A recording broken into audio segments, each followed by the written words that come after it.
Kalau kita merasa kecewa dengan makhluk, kecewa dengan manusia, kecewa sama teman, kecewa sama pasangan, kekecewaan yang masih wajar, maka yakinlah Allah gak akan pernah ngecewain kita. Kadang kita bahkan bisa kecewa kepada orang tua kita sendiri. Kadang seorang ayah, ibu kecewa kepada anaknya. Kadang saudara kecewa kepada saudara, adik, kakaknya. Itu hal yang wajar, itu manusiawi. Tapi Allah gak pernah ngecewain hambanya. Ma wadda'aka rabbuka wa ma qala.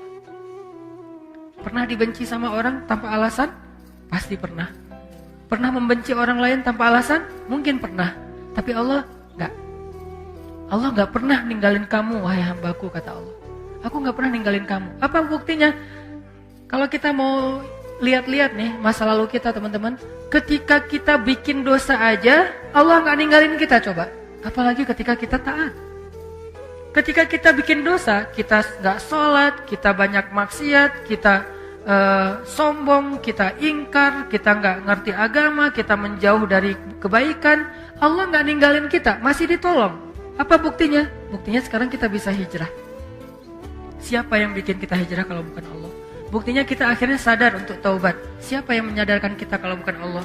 Kok telat banget sih Ustaz disadarin? Enggak, dari sejak kita bikin dosa tuh Allah udah menyadarkan kita. Kita aja yang keras kepala, menolak peringatan dari Allah, menolak nasihat dari Allah, sering datang kepada kita. Tapi Allah nggak pernah meninggalkan kita. Padahal kita dosanya tuh cukup banyak, nggak ditinggalin sama Allah. Udah banyak dosa masih dipanggil sama Allah, dipanggil loh. Qul ya ibadiyalladzina asrafu ala anfusihim. Ya ibadi, wahai hamba-hambaku. Manggilnya lembut lah gitu. Kalau ayah manggil anaknya dengan bahasa lembut, ya bunayya. Kalau anak memanggil ayahnya dengan lembut, ya abati. Kalau anak memanggil ibunya dengan lembut, ya ummati. Sekarang Allah memanggil hambanya. Kalau hamba memanggil Allah dengan lembut, ya Rabbi. Sekarang Allah memanggil kita, ya abdi. Kalau jamak, ya ibadi. Padahal kita banyak dosa, tapi Allah masih bilang, ya ibadi. Bukan bilang, ya ayuhan nas. Enggak. Padahal banyak dosa kan? Allah langsung bilang, manusia, makhluk, kamu. Bisa aja gitu kan ya? Allah enggak bilang, ya ibadi. Alladzina asrafu ala anfusihim. Yang melampaui batas dan merugikan dirinya sendiri. Maksudnya apa? Yang banyak dosa. Kenapa Allah enggak terus terang aja bilang, wahai hambaku yang banyak dosa? Allah menjaga perasaan kita. Udah banyak dosa, masih dijaga perasaannya, coba. Dalam teks Allah kepada kita. Ketika ibaratnya kalau ini adalah sebuah japrian. Jadi ada orang yang kita pernah salah sama orang. Sehari, 2 hari, sebulan, setahun, bertahun-tahun. Kita banyak salah sama dia. Tapi dia masih ngejapri kita dengan panggilan yang akrab antara dia dengan kita. Dan dia nggak nyebut dosa-dosa kita sama sekali. Dia nggak bilang, kamu kan emang banyak dosa kan sama aku selama ini. Kamu kan pernah gini, ini. Enggak, dia nggak ngomong kayak gitu. Friend, bro, bahasa-bahasa yang akrab antara kita dengan dia. Enggak sama sekali ngomongin dosa. Ada enggak orang kayak gitu? Enggak ada. Allah, udahlah kita banyak dosa, udahlah kita sombong banget, udahlah kita sering mengabaikan Allah, Allah sering enggak kita waro, tapi begitu sesekali Allah manggil kita, panggilannya lembut, jaga perasaan lagi. Ya ibadi, alladzina asrafu ala anfusihim, hamba-hambaku yang melampaui batas. Gitu doang bahasanya. Bukan hamba-hambaku yang hina, hamba-hambaku yang kotor, hamba-hambaku yang pernah berzina, hamba-hambaku yang pernah membunuh, hamba-hambaku yang enggak, yang melampaui batas, bahasa yang elegan. Tidakkah kita belajar dari Al-Quran? Al-Quran itu teks yang sangat elegan. Hadis, teks yang sangat elegan. Sejak kapan komen kita tidak lagi berkiblat kepada Al-Quran dan hadis? Kita mengaku pembaca Al-Quran, tapi kita komennya tidak Qurani. Kita mengaku mempelajari hadis, tapi komen kita tidak nyunnah. Arti nyunnah gak elegan seperti Nabi. Pernahkah Nabi menggunakan istilah-istilah yang tidak baik untuk orang lain? Sampai Nabi mengatakan apa? Kalau ada budak perempuan kalian berbuat zina, maka cambuklah dia, tapi jangan cela dia. Cambuk itu bagian dari hak agama. Gak boleh diabaikan, itu hak agama. Bagian dari keadilan hukum. Cambuklah dia, tapi jangan cela dia.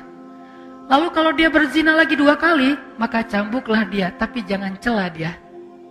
Kalau dia berzina lagi sampai 3 kali, maka juallah dia walau dengan harga seutas tali, murah. Tapi jangan cela dia, coba.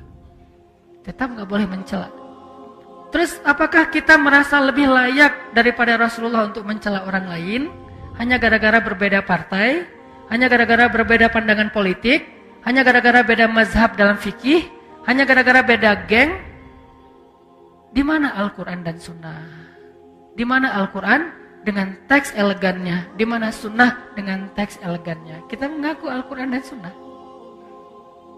Bahkan kita mengaku sebagai ahlinya. Ahlinya apa? Ahlus Sunnah. Yang paling berpegang dengan Sunnah. Di mana elegannya? Bukankah Nabi itu terkenal dengan tabligh? Apa arti tabligh? Kemampuan berkomunikasi yang paling baik. Sehingga ketika Nabi bicara, semua orang ngerasa nyaman dengan ucapan Nabi. Soal diterima atau ditolak itu masalah egonya. Tapi nyaman pasti. Nyaman dengan mendengar ucapan Nabi. Sehingga Allah mengajarkan kita. Bahkan kepada orang yang udah ngecewain Allah, Allah masih bilang, ya ibadi. Sampai ketika Nabi Musa mau ketemu Jibril, Allah tahu banget Musa. Karena Musa orangnya, karena beliau adalah orang yang gagah, karena beliau adalah orang yang terbiasa bicara belak-belakan, beda dengan Harun. Musa dan Harun ini 2 karakter yang berbeda. Harun diplomatis. Kalau Musa, dia apa adanya karakternya. Karena Allah tahu kayak gitu, akhirnya Allah bilang, waqula lahu qawlan layyinan. Nanti kalau ketemu Firaun, jangan lupa ya, ngomongnya pelan-pelan aja, ya Allah. Layyin, yang lembut, yang santun, jangan marah-marah. Ketemu siapa? Firaun. Apakah kita lebih rendah daripada Firaun? Sehingga kita layak untuk dimarahi atau kita memarahi orang lain? Apakah teman kita hanya beda masalah sepele, dia lebih jelek dari Firaun? Enggak. Kalau ke Firaun aja dibilang qula lahu qawlan layyinan, lalu siapa yang kita ajak bicara? Sejak kapan istri kita boleh kita sebut dengan ucapan yang buruk? Sejak kapan suami kita boleh kita sebut dengan ucapan yang buruk? Sejak kapan ulama kita boleh kita panggil dengan ucapan yang buruk? Bahkan menyebut kata si saja tidak pantas untuk ulama atau orang yang berdakwah. Apakah dia lebih rendah daripada Firaun hanya gara-gara beda mazhab dan persepsi tentang masalah agama? Tidak. Jadi Allah kepada orang yang marah, kepada orang yang mengecewakan Allah aja, Allah bilang ibadi alladzina asrafu ala anfusihim. Terus gimana itu dengan Abu Lahab? Hanya Allah yang tahu siapa yang layak digituin. Nabi aja nggak tahu. Nabi ketika turun ayat baru dibacain. Enggak Nabi duluan kan yang memanggil, dia Abu Jahal. Enggak, Allah yang nyuruh. Dia Abu Lahab, Allah yang nyuruh, tabban. Tapi kalau yang lain, Nabi enggak. Bahkan orang munafik aja dirahasiain namanya sama Nabi, coba. Yang tahu nama-nama orang munafik siapa? Huzaifah ibn Yaman. Sahibus sirri Rasulillah. Dialah yang menjaga rahasia Nabi, Huzaifah ibn Yaman. Nabi nggak ngasih tahu nama-nama orang munafik terus diposting, dirilis di media sosial biar semua orang tahu nih munafik ya, nih munafik, nih munafik. Enggak, kenapa? Karena Nabi tidak mau mencela orang lain. Cukup Huzaifah aja yang tahu. Kenapa? Biar nanti kalau ada apa-apa Huzaifah bisa mengambil sikap. Sampai Umar aja nanya ke Huzaifah, ya Huzaifah, kan Nabi ngasih tahu kepada kamu siapa daftar orang munafik. Kira-kira boleh nggak saya tanya satu hal? Apa Umar? Saya termasuk nggak di antara mereka? Umar aja khawatir. Saya termasuk nggak saya di antara orang munafik? Huzaifah tersenyum. Karena Huzaifah respect banget sama Umar dan pastinya Umar bukan orang munafik. Huzaifah nanya, karena itu bukan rahasia kan?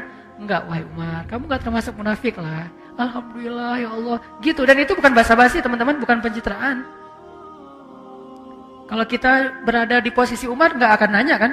Kepedean banget kan kita, kegeeran. Masa sih gua munafik? Kayaknya nggak banget deh. Gitu kan ya? Umar, sekelas Umar bin Khattab, orang nomor 2 di sisi Rasulullah setelah Abu Bakar, itu masih ragu, saya munafik enggak ya? Huzaifah, saya termasuk enggak? Kata Huzaifah, enggak, wahai Umar, kamu enggak termasuk lah. Kata Umar, kalau gitu di antara pejabat saya ada enggak? Nah, kata Huzaifah, ada sih. Yang mana? Rahasia. Nabi suruh saya menjaga rahasia, saya enggak akan ngebocorin. Ya udah deh, kalau gitu ntar saya juga tahu lah. Gimana caranya? Kalau ada pejabat Umar yang meninggal, Umar nggak akan datang mensolati dia kalau nggak ngelihat Huzaifah datang mensolati dia. Kalau Huzaifah nggak mensolati, oh berarti dia tuh emang munafik. Jadi caranya nunggu Huzaifah ibn Yaman sampai Huzaifah wafat baru nggak bisa lagi kedeteksi mana orang munafik. Sehingga di zaman sekarang tiba-tiba kita mengklaim orang lain munafik, tapi kalau kita mengatakan itu sifat nifak, ya munafik sama nifak beda teman-teman. Munafik itu orangnya, nifak itu sifatnya. Jadi tanda-tanda kemunafikan, tapi orangnya belum tentu disebut munafik. Tanda-tanda artinya jangan sampai kita mirip dengan tanda-tanda itu gitu. Makanya Allah bilang, ya ibadi alladzina asrafu ala anfusihim la taqnatu min rahmatillah. Jangan berputus asa dari rahmat aku, kata Allah. Kepada siapa? Pendosa yang ngerasa, aduh kayaknya dosa saya udah kebanyakan nih, gak akan diampuni. Kata Allah, kenapa kamu berpikir kayak gitu sama aku? Kamu hambaku, walaupun kamu banyak dosa, aku tidak akan pernah mempersulit kamu untuk dapat ampunan. Jangan putus asa, minta ampun lagi. Ya Allah, dosa saya tuh sebanyak langit dan bumi. La ubali, kata Allah, aku gak peduli berapa banyak dosa kamu. Coba sebaik apa Allah. Ya Allah, dulu kan saya sering nge-reject engkau. Engkau panggil saya sehari 5 kali, saya reject. Kalau dipanggil sama atasan, saya datang. Dipanggil sama pacar, bukan datang lagi, lari. Kalau engkau yang panggil, saya abaikan ya Allah. Gak apa-apa, kata Allah. Coba, kurang pemaaf apa? Sehari 5 kali Allah manggil kita, teman-teman. Ngajak ketemuan. Gimana bahasa Allah ngajak ketemuan? Hayya 'alas shalah.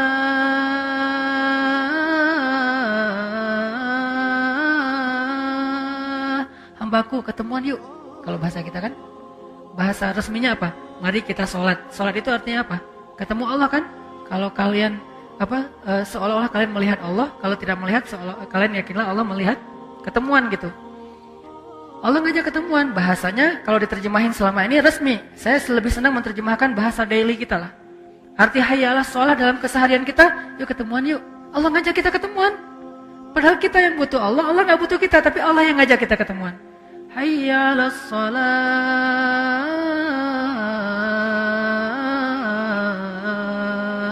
Yuk ketemuan yuk, Allah panggil. Lembut lagi panggilannya, kecuali muazzinnya lagi ngambek.